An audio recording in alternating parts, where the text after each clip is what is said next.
che ciuzzare. Oh fuck! It was at this moment that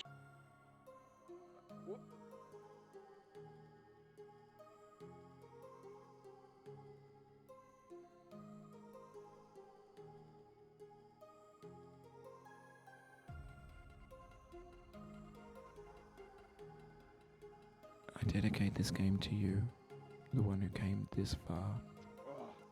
I give it to you with all my love.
There's no feeling more intense than starting over. If you deleted your homework the day before it was due, as I have, or if you left your wallet at home and you have to go back after spending an hour in the commute. If you won some money at the casino and then put all your winnings on red but it came up black. If you got your best shirt dry cleaned before a wedding and then immediately dropped food on it.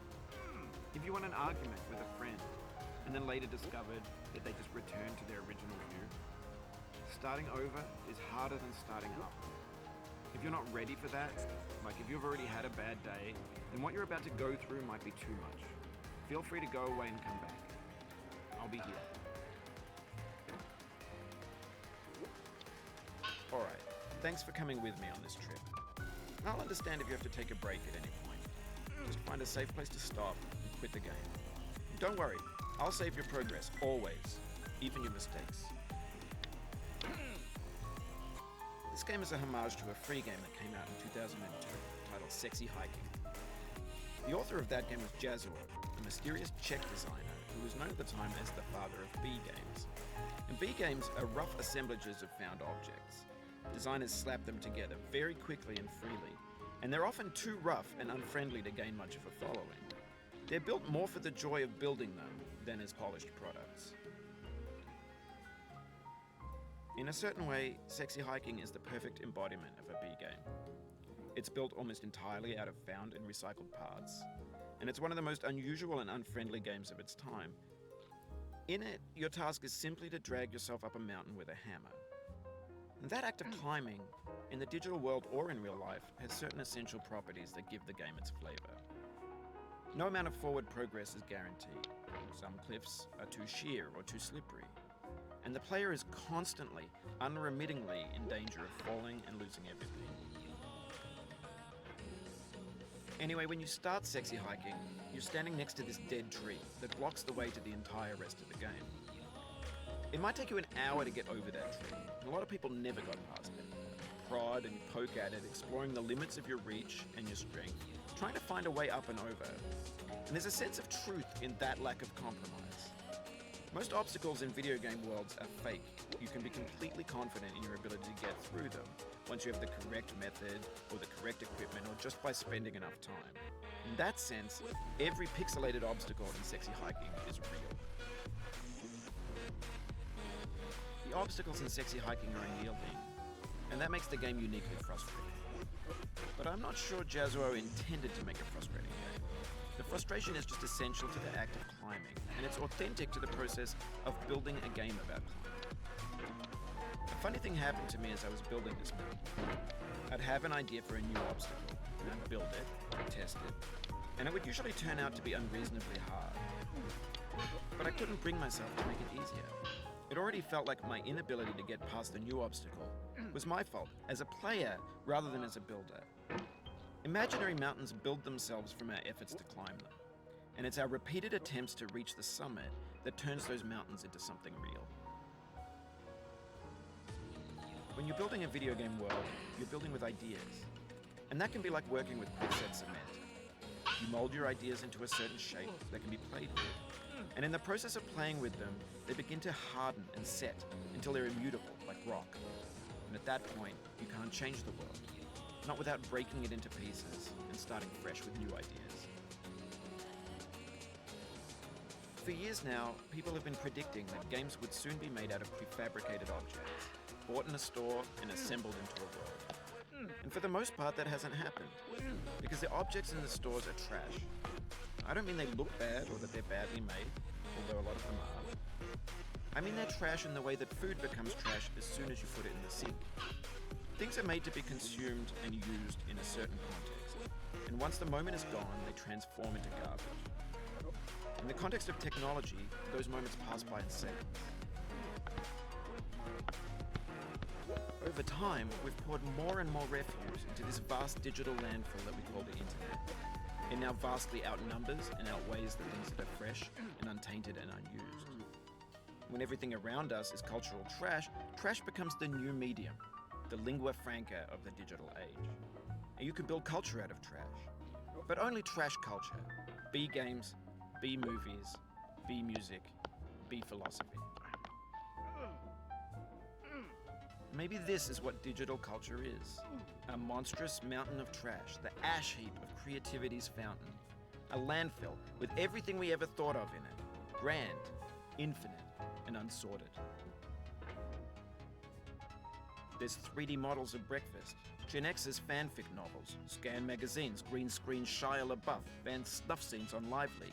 Facebook's got lifelike bots with unbranded adverts and candid shots of Kanye and Taylor Swift mashups, car crash epic failed GIFs, Russian dashcam vids, discussions of McRibs, discarded, forgotten, unrecycled, muddled, rotten, untitled.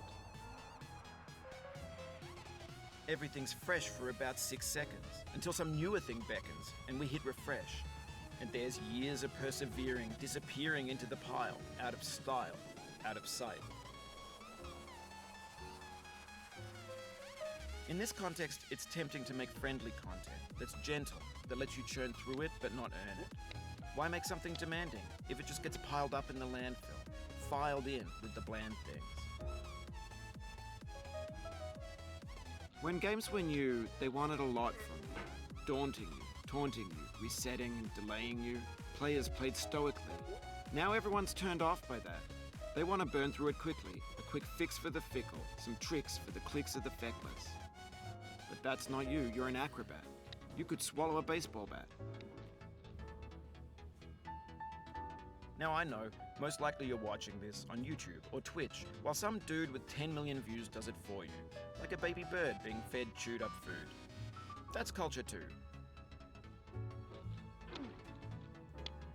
But on the off chance that you're playing this, what I'm saying is, trash is disposable, but maybe it doesn't have to be approachable.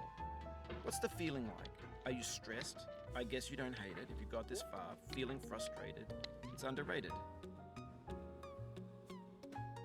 An orange is sweet, juicy fruit locked inside a bitter peel. That's not how I feel about a challenge. I only want the bitterness. It's coffee. It's grapefruit. It's licorice. It feels like we're closer now. Composer and climber, designer and user. You could have refused, but you didn't. There was something in you that was hidden, that chose to continue.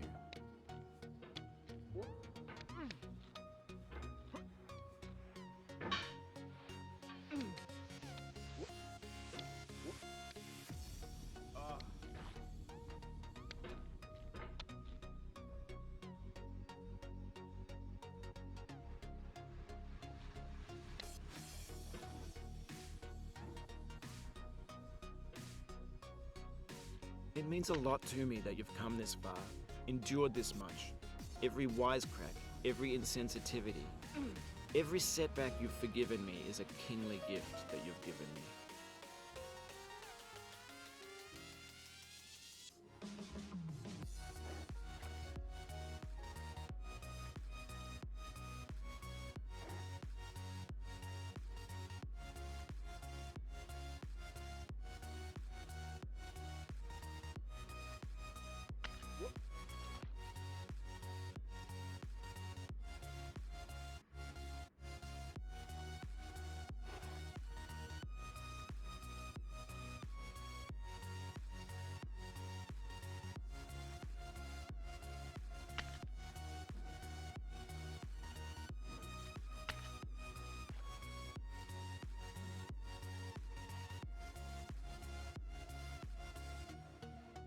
We have the same taste, you and I. It's not ambition, it's ambition's opposite. An obdurate mission to taste defeat. You'll feel bad if you win, so I put this snake in for you.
Have you thought about who you are in this? Are you the man in the pot, Diogenes? Are you his hand? Are you the top of his hammer? I think not. Where your hand moves, the hammer may not follow, nor the man, nor the man's hand. In this you're his will, his intent, the embodied resolve in his uphill ascent.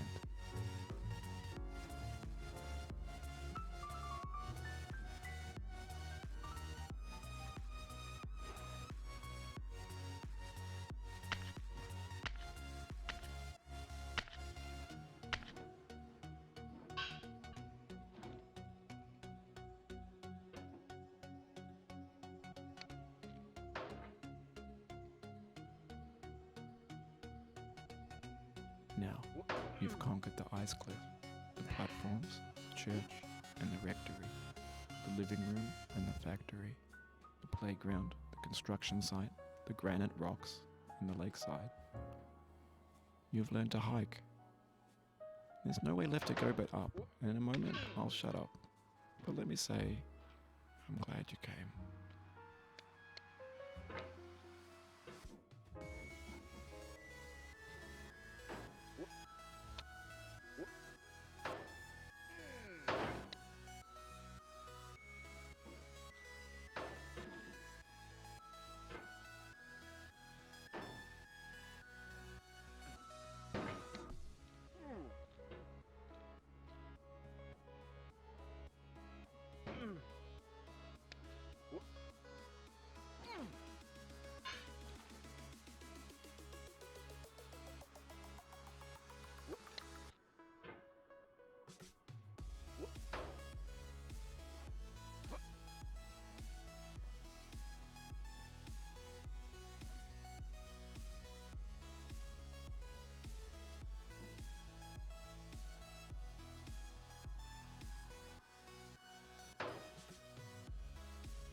dedicate this game to you, the one who came this far. I give it to you with all my love.